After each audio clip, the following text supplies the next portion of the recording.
Aquí, donde la ciencia puede encontrar las huellas de nuestra vida.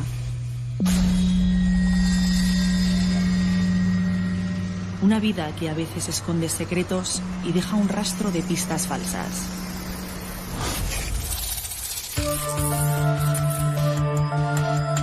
Para encontrar la salida al laberinto hay que fijarse en todos los detalles, saber encontrar las pruebas, distinguir lo falso de lo real.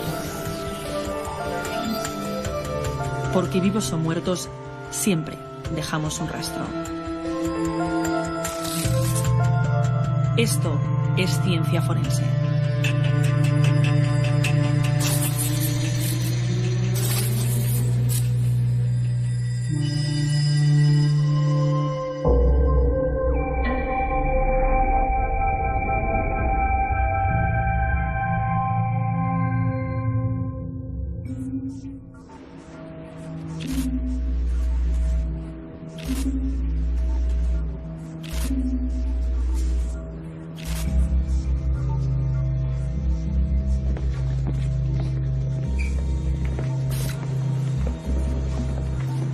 Cuando un asesino convive con nosotros, ¿cómo distinguirle?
El 11 de enero recuerdo que era un sábado, estaba en casa y me llamaron los compañeros que teníamos de incidencias en el grupo de homicidios y me informaron de que había sido descubierto el cuerpo de una señora en el interior de un parking con signos de violencia.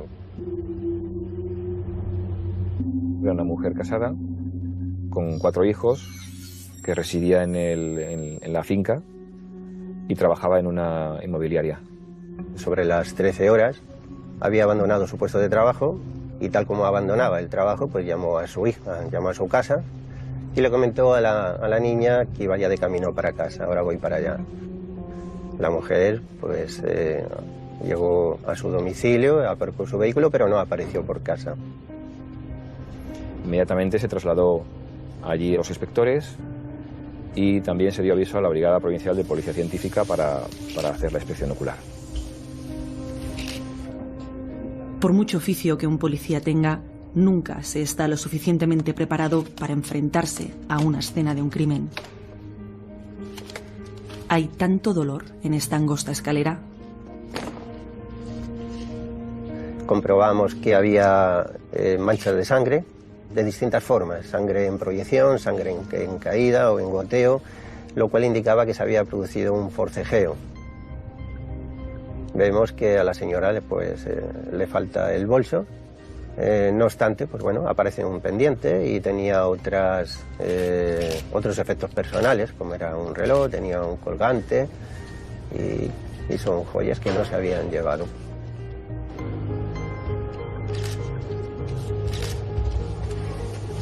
Aparecen huellas de pisadas de un tipo de calzado deportivo, o sea, una bamba, alguna zapatilla de este tipo, ¿no?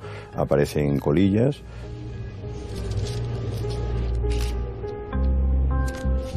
Nos llamó la atención de que era una colilla que estaba limpia de sangre. Es posible que cuando acabara de matar a esta persona, pues o escupiera la colilla o se la quitara con la mano, ya sin guantes, y la tirara allí.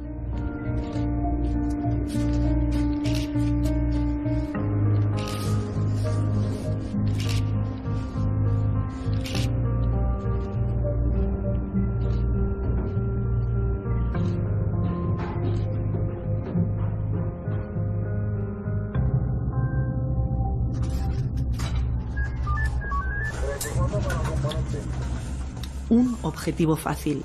Mujer sola en un parking oscuro. Cualquier otra persona podría haber estado en su lugar.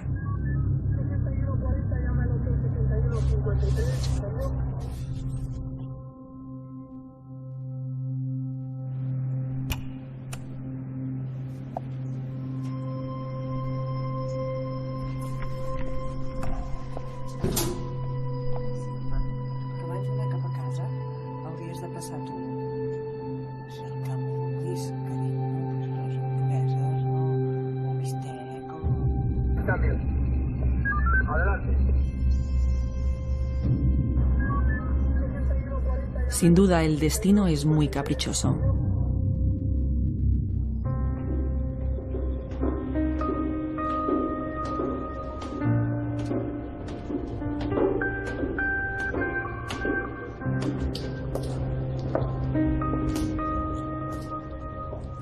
El estudio de la escena del crimen es fundamental para un criminólogo. Hay que tomar muestras de todas las evidencias físicas, averiguar el tipo de arma usada. En este caso se han usado dos, cuchillo y martillo. Tal vez sean demasiadas para un simple bolso. Es cierto que hay un exceso de violencia y eso te da un cierto aviso. Pero bueno, también podía cuadrar con el robo.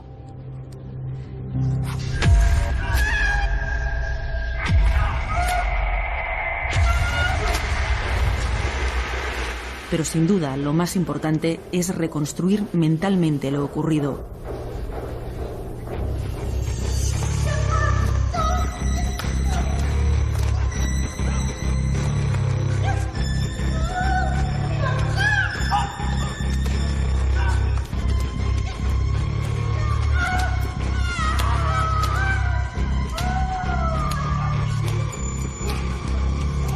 La primera escena del crimen sirve para la captura. La víctima está aterrorizada y por consiguiente él tiene todas las posibilidades para controlarla. La segunda escena es cuando se produce el traslado al sótano quinto.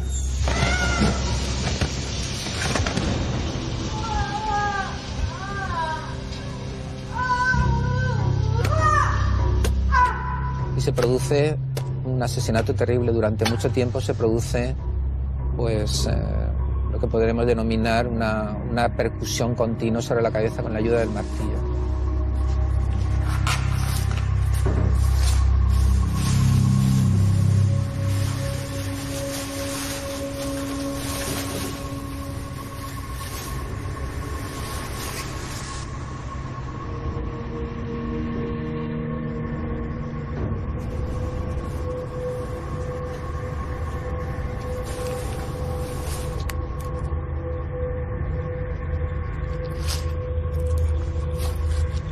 Hay además una especie de escenificación final. La víctima es abandonada como si fuera un objeto totalmente despersonalizado, ¿verdad? Como si fuera un objeto sin ningún valor.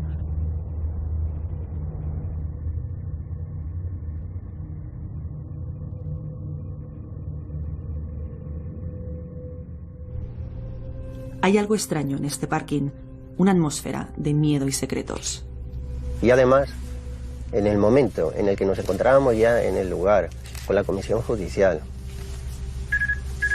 el marido recibió un mensaje en su teléfono móvil. Lo curioso es que era del teléfono de su mujer, donde decía: mañana te llamo. Mañana te llamo.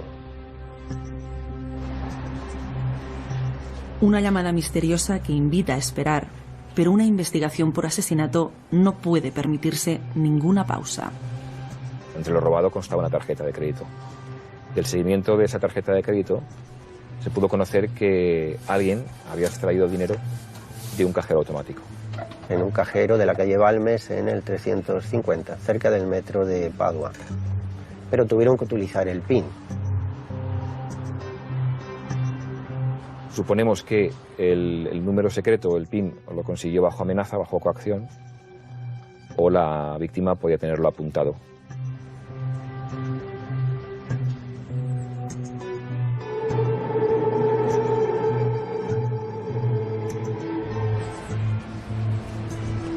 El primer paso de los investigadores es rastrear el movimiento de esa tarjeta. Después de sacar dinero del primer cajero, realizó una ruta por diferentes cajeros de la ciudad. En el ensanche, creo recordar que era así, cerca de la calle Bruc. Y finalmente, una de las tarjetas había sido recuperada en las Ramblas de Barcelona. Esta tarjeta nos llega a nosotros y podemos revelar un fragmento de huella dactilar. Este fragmento se estudia y se comprueba que no tiene valor. No tiene valor, las crestas están resbaladas y no tienen suficiente carga de sudor para que nos dé valor identificativo. Lo que se hace es solicitar diferentes imágenes de las cámaras de seguridad, pero nos dábamos cuenta de que sacaba dinero de los cajeros que estaban en el exterior, donde las cámaras no enfocan. Pero no hay que olvidar que hoy en día estamos videovigilados constantemente, ¿no? Es un poco el gran hermano, ¿no? Vemos en todas partes los carteles de se está grabando por su seguridad, ¿no? Esto lo vemos en el metro, lo vemos... Es que prácticamente no podemos cruzar una ciudad sin ser grabados por una cámara en algún momento, ¿no? De hecho, seremos grabados en muchos momentos y probablemente incluso se puede hacer un seguimiento a esta persona. El reto más complejo es el ser capaz de encontrar una cara entre una multitud. Y hoy en día eso es factible. Lo que hacemos es recortar esa cara, también si esa cara tiene una expresión tratamos de corregirla para buscar esos rasgos distintivos en la zona de los ojos, la nariz. Esa es la parte que es más diferente, ¿no? La parte que permite distinguir realmente a las personas de otras. Entonces ahí sí que se usan pues lo que es la malla facial, una serie de puntos característicos, y somos capaces de identificar dentro de un vídeo, de una imagen, detectar esa cara.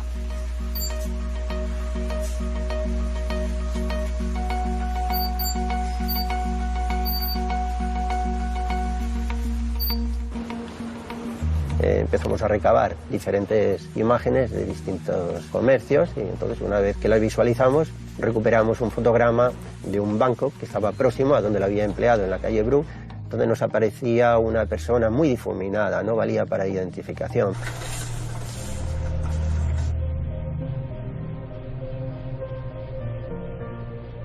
El segundo paso es saber si la víctima guarda alguna prueba que conduzca hasta su asesino. Instituto de Medicina Legal. Un cadáver te dice cosas. No solo te dice por qué ha muerto, te dice cuánto tiempo ha tardado en morir, te dice si luchó, te dice qué tipo de lucha hubo, qué tipo de instrumento fue con el que le mataron. Por lo tanto, los cadáveres siempre dicen cosas. Lamentablemente no dicen el nombre del asesino. Ni puede decir su nombre, ni tampoco ofrecer ningún indicio que le delate. Bastante tuvo con defenderse.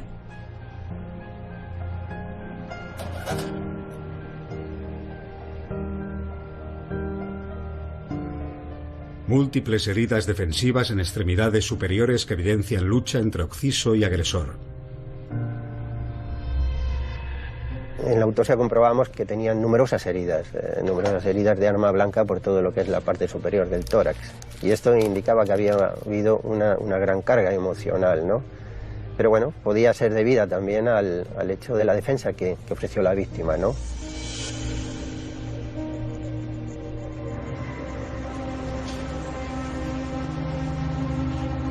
Se habló con los vecinos, los propietarios de las plazas de parking. Y ver si nos podían facilitar alguna información, si habían tenido alguna incidencia.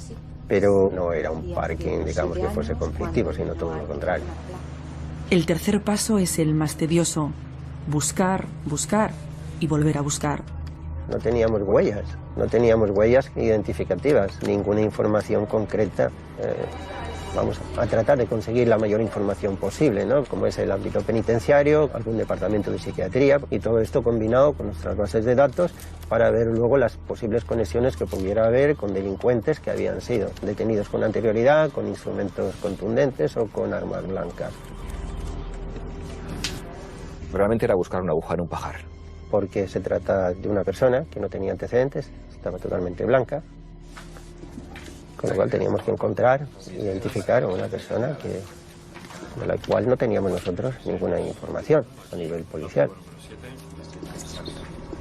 Informe de la Brigada Provincial de Policía Científica. Indicio 7. Colilla. Se obtiene ADN sin concordancia en el CODIS.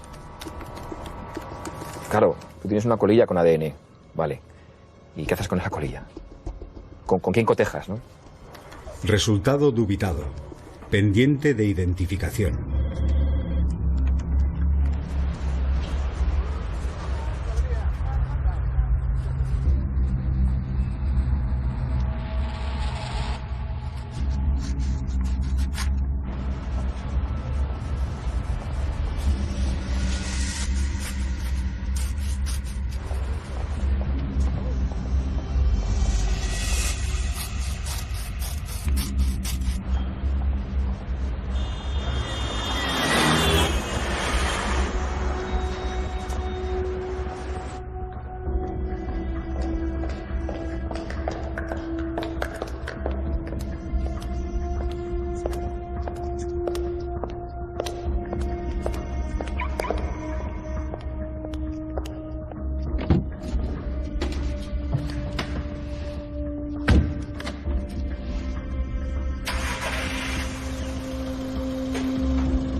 Se nos dio un hecho que hasta entonces yo no lo había visto.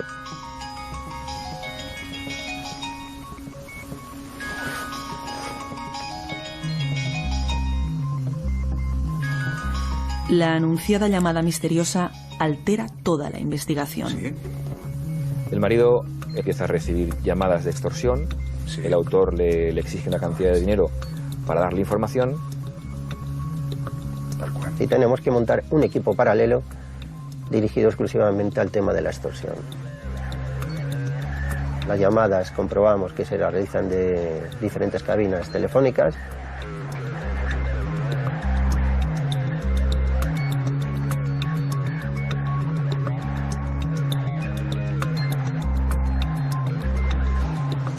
Se le indicó al esposo que le solicitara a la persona que llamaba una prueba de que tenía información.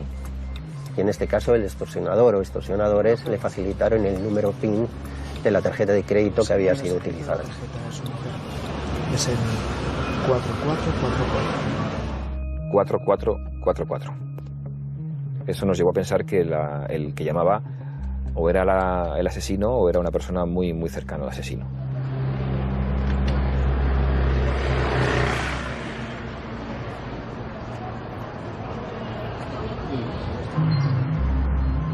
Le citó en diferentes lugares públicos de la ciudad, en paradas de metro, en centros comerciales. Hasta que concretamente le llaman y le dicen que tiene que depositar el dinero en un determinado lugar.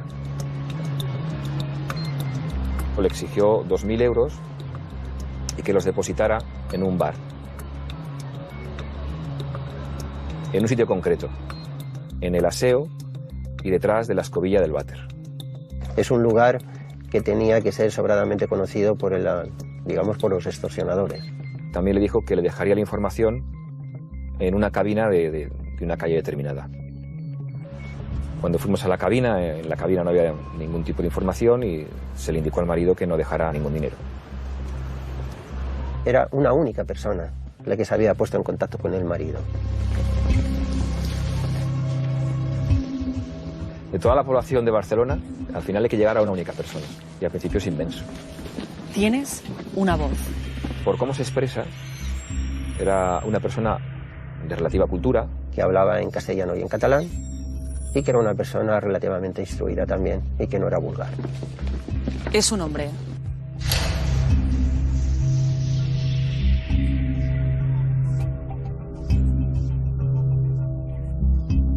Intuyes que es joven.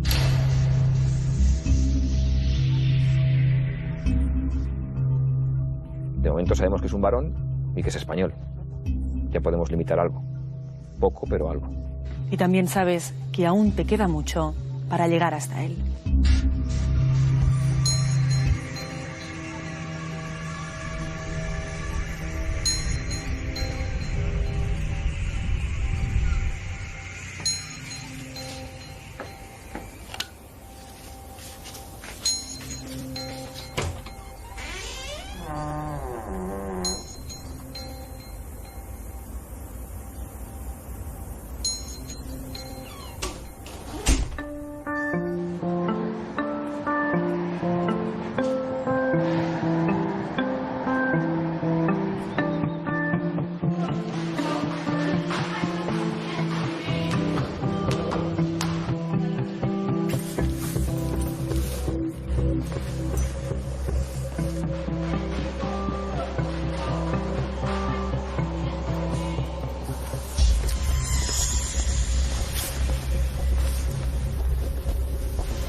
Recuerdo que el día 22 de enero estaba en la oficina, estaba en mi despacho, recibo una llamada de los compañeros que estaban de incidencias, precisamente el mismo compañero que había coincidido en el primer asunto, y me informa de que se había producido el hallazgo del cuerpo de una señora en el mismo parking y con las mismas circunstancias que la vez anterior. Yo pensé en un principio que me estaba tomando el pelo, pero una vez que ya hablando con él me reitera de que se ha producido, pues ya fue totalmente incredulidad. No nos podíamos creer lo que nos estaban contando. Parecía una broma macabra. Es también una mujer de mediana edad y que tenía también una plaza de parking. Era propietaria, junto con su marido, de un gimnasio. Una señora que físicamente estaba, preparada. Se ha llevado el bolso y, sin embargo, le ha dejado los efectos personales. Aquí cabían dos posibilidades: la imitación y que fuera la misma persona.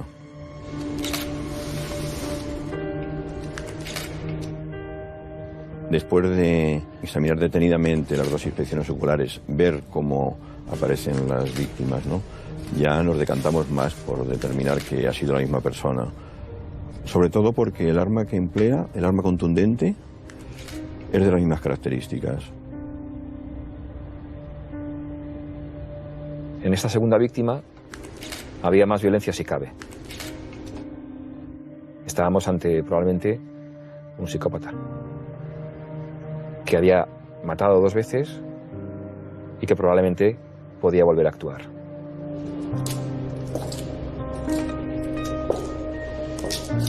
Casi como un déjà vu, día distinto, pero mismo escenario y una mujer parecida.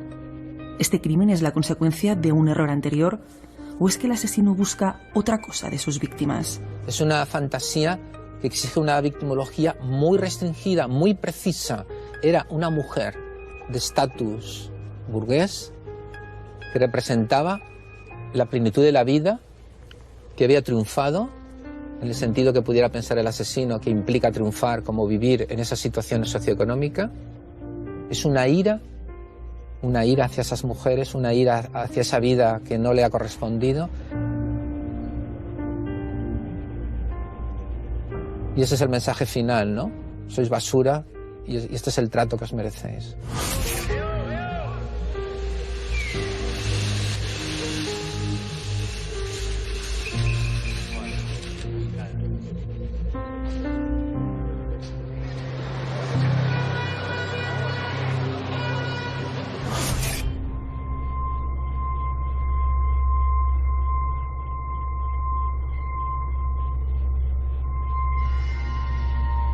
Instituto de Medicina Legal. La segunda víctima probablemente, por el miedo que existía de la anterior, entró en pánico y fue fácilmente doblegada. Examen externo. Ligaduras.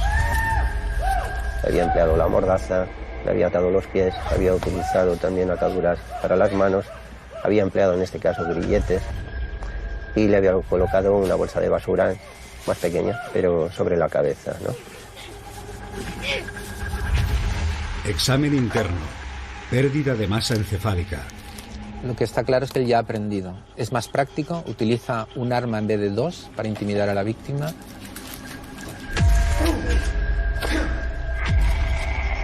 Como las lesiones las produce a través de la bolsa de plástico que tenía en la cabeza, queda tatuada perfectamente la forma del elemento que ha utilizado.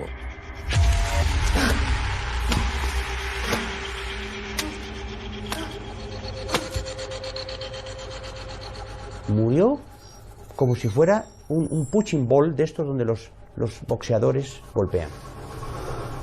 Dictamen. Politraumatismo craneal incompatible con la vida.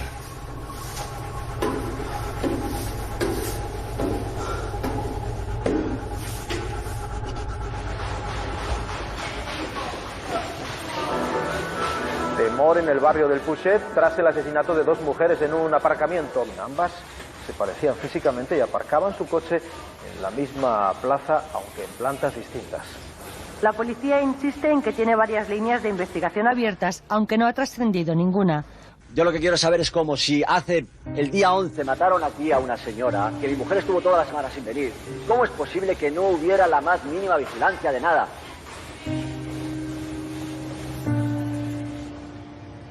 No solo hay que atrapar al asesino del parking del Puget, ahora además hay que batirse contra otro enemigo, el miedo. Toda la ciudad se está contagiando de este mal rápido y peligroso. Estábamos jugando contra el reloj, precisamente para evitar la muerte de una tercera persona.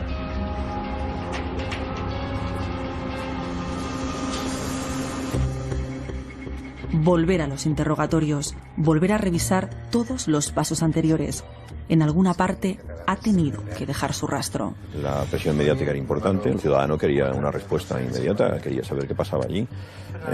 Se había generado una crisis de pánico en todo el vecindario, especialmente en el mismo bloque. Sí que es verdad, pero tenía que hacerlo de la puerta azul de las puertas. Hay que pensar que el asesino está conviviendo contigo. La gente decía, bueno, es que a lo mejor lo saludo, a lo mejor compro algo y esa persona está a mi lado. Hombre, entraban llamadas por la sala de personas que habían visto sospechosos en todos los sitios, en toda España. Fueron días de muchísima tensión y de muchísimo trabajo.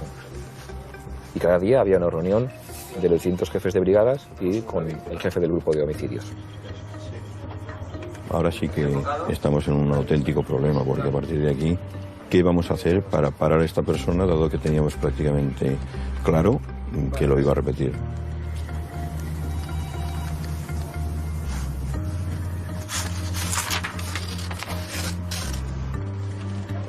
Sí, le comenté a mi jefe que me diera un tiempo más.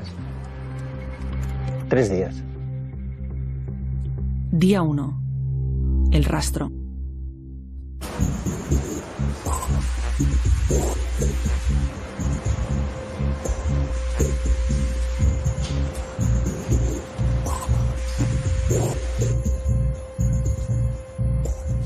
Como en el primer caso había empleado las tarjetas, comprobamos que en este segundo caso también las había empleado. En una entidad bancaria que constaba de 2 cajeros externos, al intentar sacar de uno de ellos, no pudo. Y fue al siguiente cajero. Al pasar al siguiente cajero, tuvo que cruzar por justo enfrente de la cámara de seguridad que enfocaba la puerta de la entidad bancaria.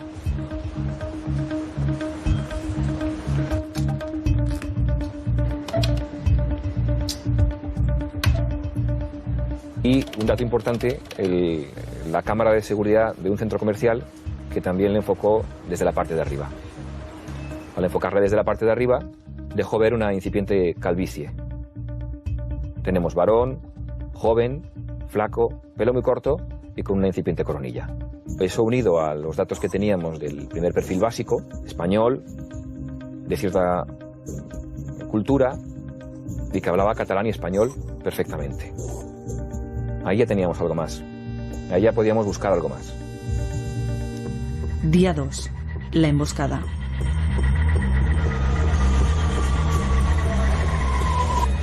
Entre las diferentes gestiones de investigación había que determinar cómo había ido de la zona del hecho a la zona del banco.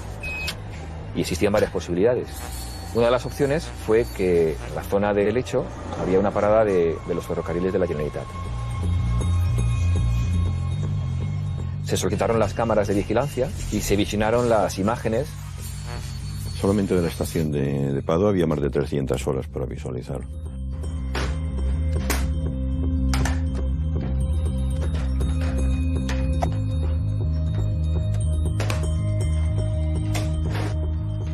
Se detecta la figura de un varón en esos momentos, pues entra en lo que es la estación. Una vez que valida el billete, al cabo de unos momentos, pues se da la vuelta y vuelve a salir.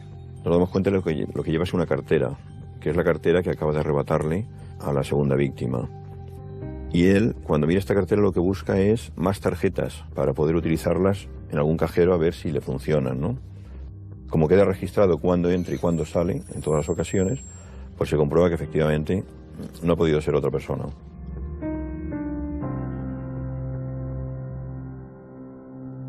Día 3. La caza.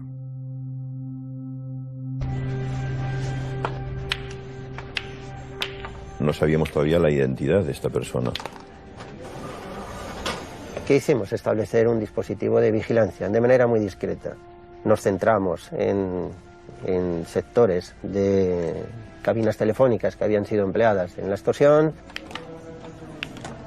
pero también y muy especialmente en el pub, que era donde se había realizado el intento de dejar el dinero cuando intentaron recabar dinero del marido de la primera víctima.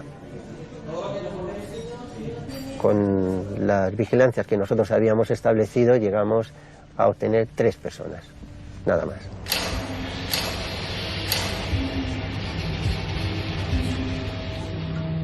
A estas alturas, 3 siguen siendo demasiados. El tiempo se agota.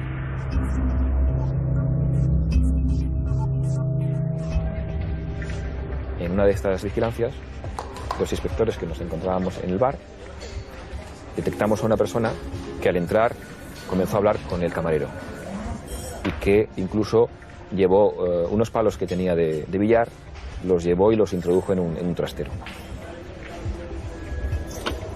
Eso ya nos dio algo, porque como de la primera víctima sabíamos que tenía relación con el bar, al haber esa confianza de las personas identificadas, solo esta había hablado con el camarero.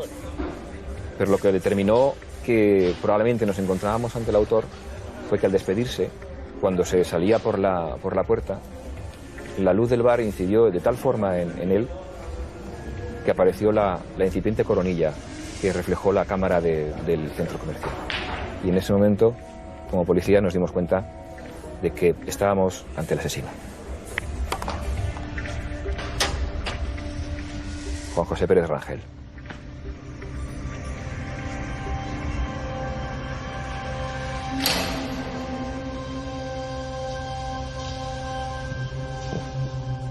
Fue como el corazón a 200 por hora, ¿no?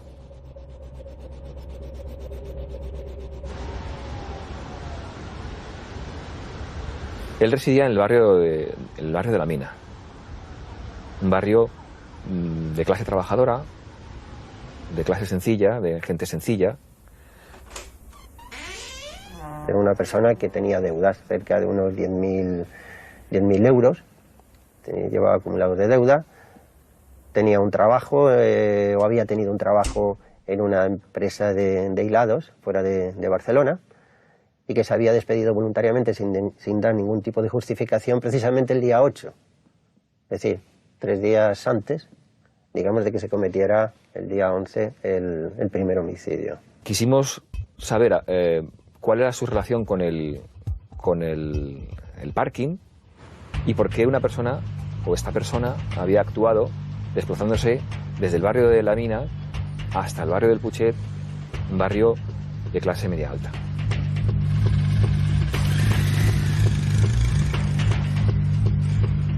Tuvo un apartamento alquilado en una calle que es adyacente al parking, tuvo una plaza y era un lugar que conocía muy bien.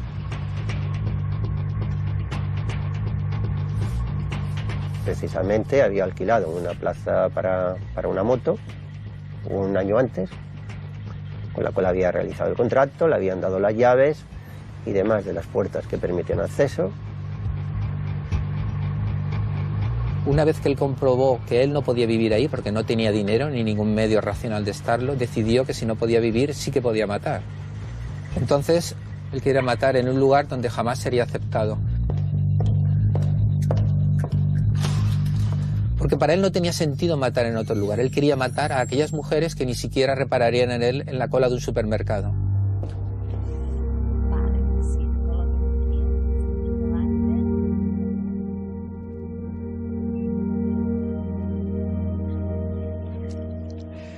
Hola, soy Juan José, tengo 24 años, soltero, sin hijos, contable de una empresa textil, enamorado de los deportes, no fumo ni bebo. Soy respetuoso, sensible, afectuoso, puntual y hogareño. Quiero conocer a una chica que no sea conformista, que sea inteligente, sensual y, bueno, sobre todo que le gusten los animales y patinar sobre hielo.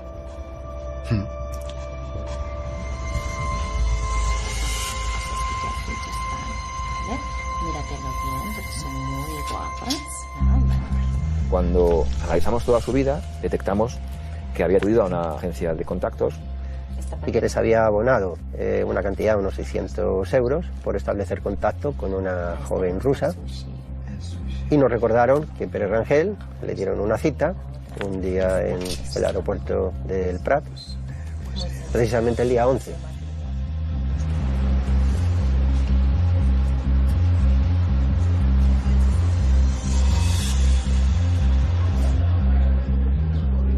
Cuando se tomó declaración a la encargada, nos dijo que en el contacto que tuvo con una de las chicas, después de la primera víctima, había llegado manchado de sangre. Y como justificación les dijo que había tenido un accidente con el coche y no le dieron mayor importancia. Pero bueno, nosotros sabíamos con anterioridad que no tenía carnet de conducir de vehículo. Esta fantasía de formar parte de un mundo que le rechaza se observa también de una manera meridiana en el affair de la mujer rusa. Porque esa mujer, estando con él, prueba que es una persona triunfadora. Él quería una mujer alta, rubia, alguien que vivía en un sitio, que tenía una mujer espectacular, en un mundo que no estaba hecho para él. Y por consiguiente es un mundo al que castigó.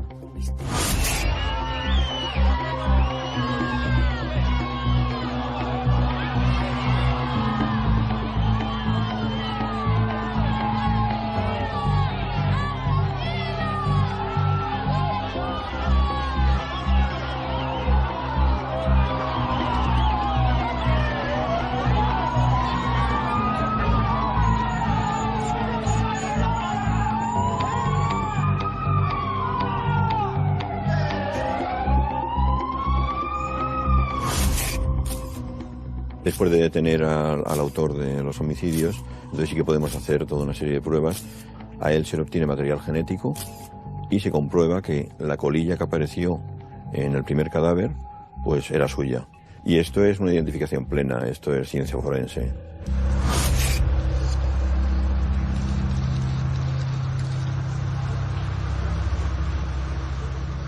Y en el domicilio aparecen también más datos que cierran ese círculo.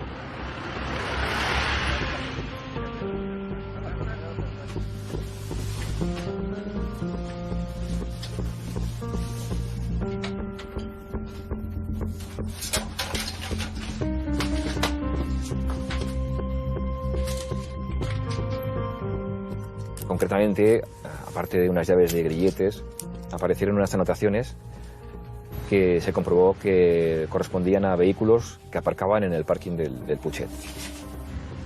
Es decir, el autor había estado haciendo vigilancias en el parking.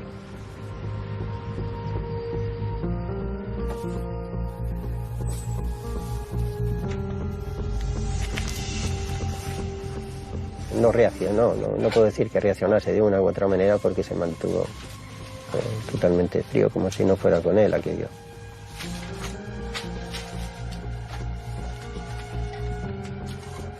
La habitación es absolutamente caótica. O sea, para poder entrar tenemos que desmontar la puerta porque no había forma ni siquiera de poderla abrir en su totalidad. Fíjate, me daba la idea de que fuera como la cueva que utilizan algunos animales en la que ellos se sienten protegidos y están allí, y es ahí donde hacen su vida más íntima, ¿no?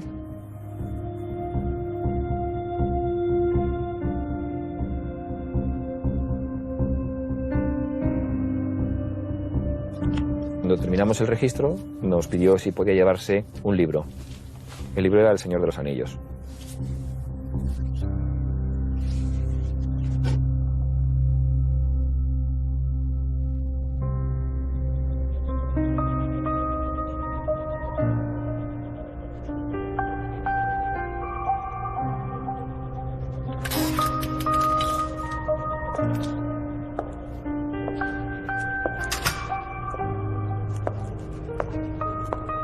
Tiene que pasar mucho tiempo para que las heridas cicatricen.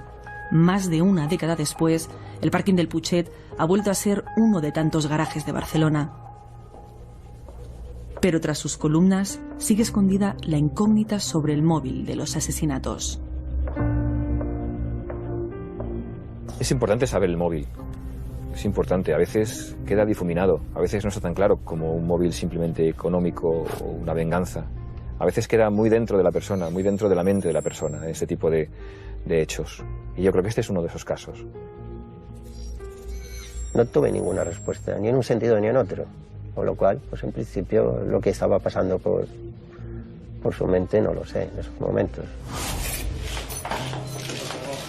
Soy inocente.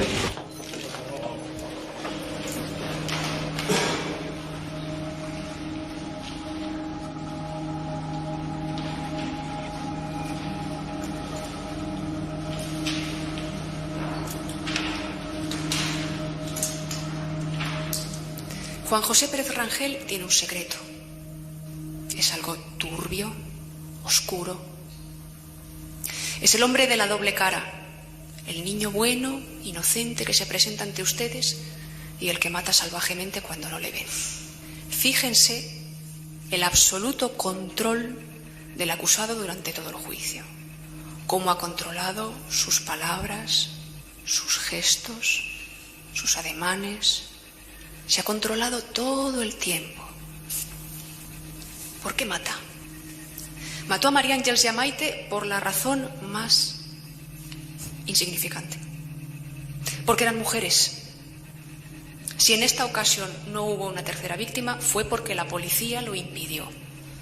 Pero tan pronto vuelva a poner un pie fuera de prisión, hará lo mismo. Apostaría mi vida. En menos de 24 horas el jurado emitió su veredicto. Culpable por unanimidad. Hizo muchas cosas y muy mal, por no hablar de todas las pruebas que dejó en la escena del crimen. Luego estamos muy lejos de un asesino brillante en ningún sentido. Nada, simplemente que miren la página 173, antecedentes penales de Ruperto Bilbao. En su derecho a última palabra, el acusado intentó incriminar al marido de una de las víctimas. 173, Señoría, En ningún momento tuvimos como sospechoso ya al marido de la segunda víctima, con lo cual esta incriminación es una medida desesperada en su defensa de echar culpa a otra persona para crear la duda en el jurado. Pero había tantas pruebas directas y técnicas y científicas que era muy difícil no determinar su culpabilidad. Clamó por su inocencia y continuó con las incriminaciones hasta el momento último de su ingreso en prisión. Ni siquiera han abierto las cajas de pruebas, entre otras cosas, y vaya. Y ni siquiera han mirado el resto de pruebas que habían. No lo entiendo. Lo siento mucho, pero yo no entiendo este veredicto. Estamos convencidos de que hubiera habido una tercera víctima si no hubiera sido detenido. Veo que la justicia sinceramente no existe. Habían más sospechosos de esas imágenes. El parecido con otras personas. Yo no lo entiendo. Sinceramente no lo entiendo cómo han ido las cosas. Y hay muchas diferencias entre las declaraciones de Ruperto Bilbao. Porque he visto el sumario, señores. Lo que no han visto ustedes, yo sí que lo he visto. ¿De qué lo conoces? ¿De qué lo conoces? ¿Qué tienes que decir?